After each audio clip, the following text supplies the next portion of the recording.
today I'm going to talk about the relationship between position, velocity, and acceleration. So position is usually represented by x of t, and now let's say x of t equals to t cubed. When we want to find the velocity of this position, we will simply take the derivative, which is x prime of t, so v of t will equal to 3t squared. So if now we want to find the acceleration, it'll be x double prime of t, so this a of t will be 6t. So the relationship between position, velocity, and this acceleration is basically like you take the derivative and you take the derivative of the position, you'll find velocity. You take the second derivative of position, you'll find acceleration. So if you want to work backward, you just take the integral of 60. So integral 60 of dt will give you 3t squared, which is the velocity. So if you want to work backward, you just need to take the integral of each of them. So for another example, let's say integral of 3t squared dt, it'll be t cubed, so it'll be the velocity, and then this one will be the position.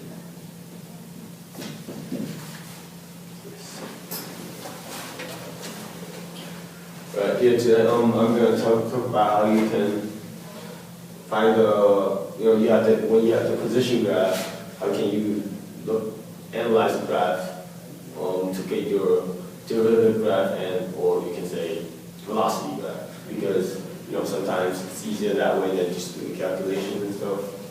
So first out, let's say we have a position graph that looks like this, and then there's 6 breakdown graphs that shows the relationship between the increase, whether or not it's increasing or decreasing its rate of changing. So let's say we have a graph that looks like this, increasing. It's increasing at an increasing rate because the slope is getting bigger at a faster rate from the graph. That's why it's an increasing rate, and then increasing at a constant rate. This is because the slope never changes, it's a line, but it's still increasing. So increasing at a constant rate, and then here, increasing at a decreasing rate. If you look, it's increasing, the slope is slowly it's increasing slower. So here, and here, now I'm going to talk about decreasing part. Here, this is decreasing at an increasing rate, it's getting more negative faster. Here it's decreasing at a constant rate because the slope never changes again. So, and then this one, it's getting decreasing at a decreasing rate. It's getting more negative slower. All right. So now, the steps you want to do this are like, first, you need to figure out the maximum and the minimum of the position graph. So let me make sure you get this good. This is position graph. So step 1, let's write the steps right here. Step 1, you want to identify max and min. Identify the max and mins. For example, right now here, these are the max and mins. And from that, you can right away plug in them as zeros on your derivative graph, because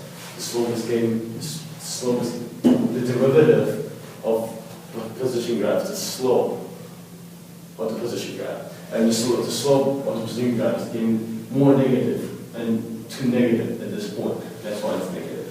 That's why it's 0. So when you plug this in, now you can divide. Second step is to divide the graph up a little like that. like that, like that. So you look at this part, because you already have the zeros plugged in, so now you just look at the graph, how they're analyze how they're increasing, and what rate are they increasing in, or if they're decreasing or rate they're decreasing in. So this part, so for step 2, divide up the graph.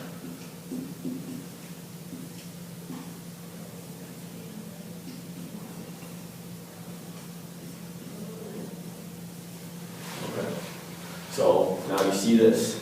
The slope is increasing, therefore we can tell that the derivative has to be positive. So if it has to be positive, you know it's going to go, the derivative is going to look like that. Because you're going toward this point, the slope is getting more negative and more negative towards 0. So right there.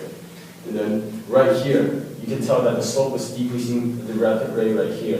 So therefore we can find out right there.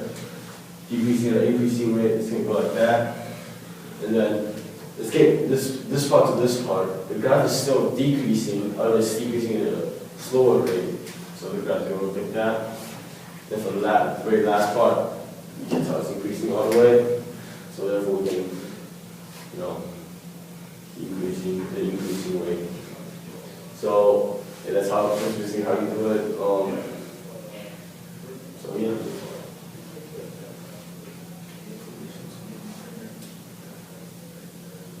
Yeah, no, that's not. Well, for position, velocity, and acceleration, how you go forward on solving them. So here's a function, position function. F of t equals to t cubed minus 6t squared minus 9t minus 2.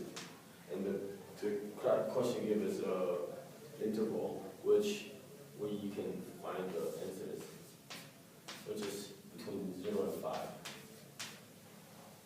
So this for part A, we need to find that's for the velocity and the acceleration of the position function. So for the velocity, it's simply just derivative of the position function, which is x prime of t, which is also e of t, is equal to 3x squared minus 9t minus 9t, minus 9. So here's the velocity function. And to find the acceleration is the second derivative of the position function. X double prime t equal to a of t, which is also 6t minus 12. So here we have the velocity and acceleration function. And question B asks us to find the open for which the particle is moving to the right. Therefore, we have, from this we can directly think of that for the particle to move to the right, the velocity has to be positive. Therefore, d of t has to be greater than 0. And then for this, you just simply plug in the velocity function into a calculator. You have a graph that looks like this. This is the x-axis, this is the y-axis. And here I use the yellow chalk to represent the area that's positive. That's the positive velocity. And actually, I use the red chalk to represent the range that has the negative velocity. And here we found the zeros to be minus 0.65 and 4.65. And because we're only looking for the velocity that's positive, because the particle moves to the right, so for this question B, we don't need to look for the first quadrant. Therefore, the interval in which the particle is moving to the right is 4.65 to 5. It's a 5 because the question gives a limitation that the function only goes to x equals 5. And there might be some, and the reason why we don't consider this half is because there's no minus for time. There's no such thing called minus 0.45 seconds. So we don't consider this part. And then the questions might change. When they might ask you when the particles move to the left. When the particles move to the left, that means that the velocity has to be less than 0.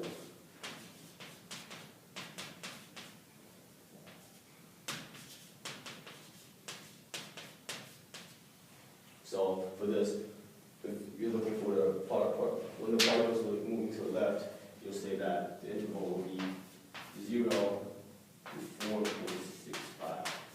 That would be your answer to particle moving to the left.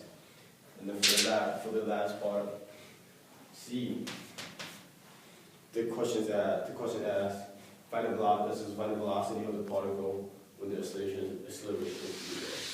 So A of t equals to 0. And we found that the acceleration of that position function is also equal to 60 minus 12. And for this, you can do the algebra, which is really easy to do. 60 plus 12. So t equals 2. Or you can graph it. When you graph it, the graph looks like this. There's an x-axis, there's a y-axis. And then the graph, it's just a simple linear function, looks like this. And then you find a 0, 2, 0, which gives you that when t equals 2, that the acceleration